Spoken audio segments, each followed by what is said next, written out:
Hello anh em quay trở lại kênh channel của mình. Hôm nay thì mình sẽ đi quay thưởng cho anh em xem nhé. Đó. Quay thưởng này anh em ạ.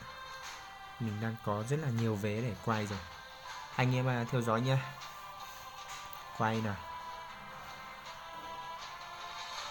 Quay một lần trước. Sự may mắn đâu. Wow. Được một cái ngọc rồi. Ok. Ok. Quay tiếp nào.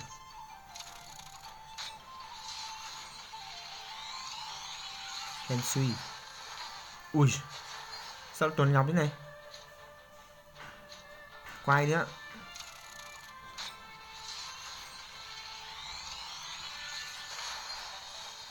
Ui giời. Quay thế nào. 3 rồi nha. Vận may. Wow. Quay tiếp.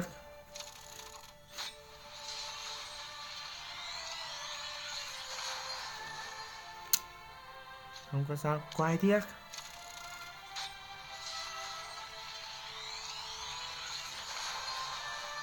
Wow. Quay nào. 5 lần 6 lần xem là như nào nhé. Sao đêm đấy nhỉ. Quay tiếp.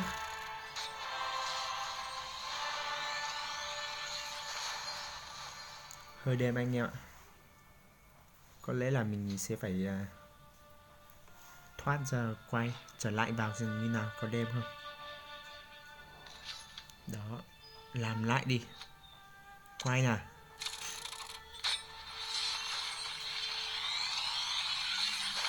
Tướng nào.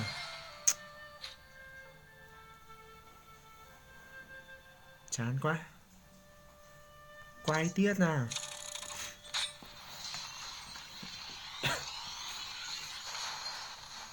Wow. Trở lại đã. Quay tiếp đi. Hình như là hôm nay hơi đêm sao ấy. Xin một đá quý hoặc là một vị tướng đi. Xin với nha. Bùm. Ách được. Quay nào, còn 8 lần nữa.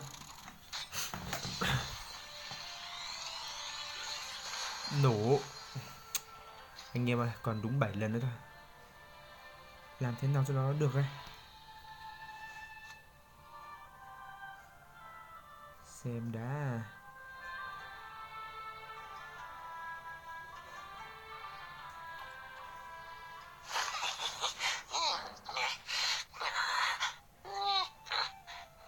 Quay thưởng này.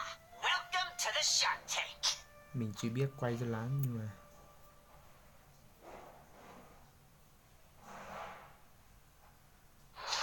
Master the art of the shadows.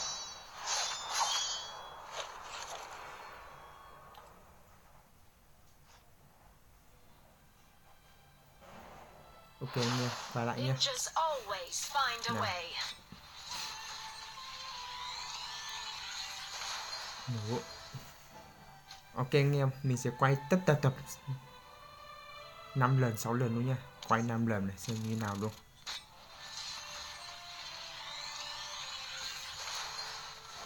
Vum. Hơi đêm. Quá đêm luôn, không phải hơi đêm mà quá đêm luôn anh em ạ. 5 lần mà chả được cái gì. Sót lại một cái cuối cùng. Chơi nốt đi.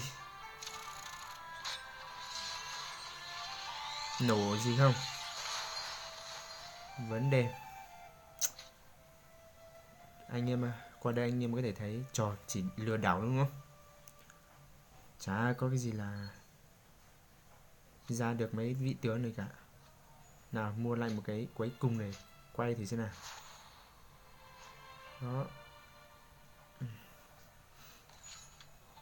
Mình quay đến tận mình máy 20 rồi mà không ăn thua.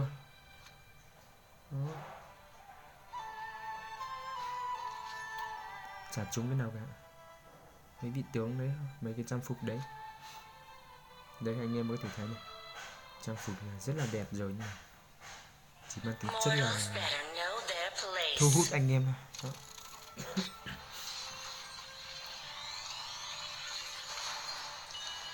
Xong, không có gì là đặc biệt cả.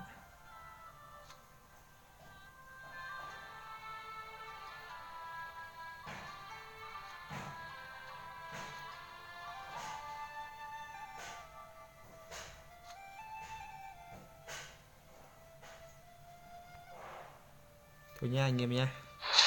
Master the Đó, art mình of the quay đến tận shadows. mười mấy 20 rồi mà vẫn không có cái gì là đặc biệt cả.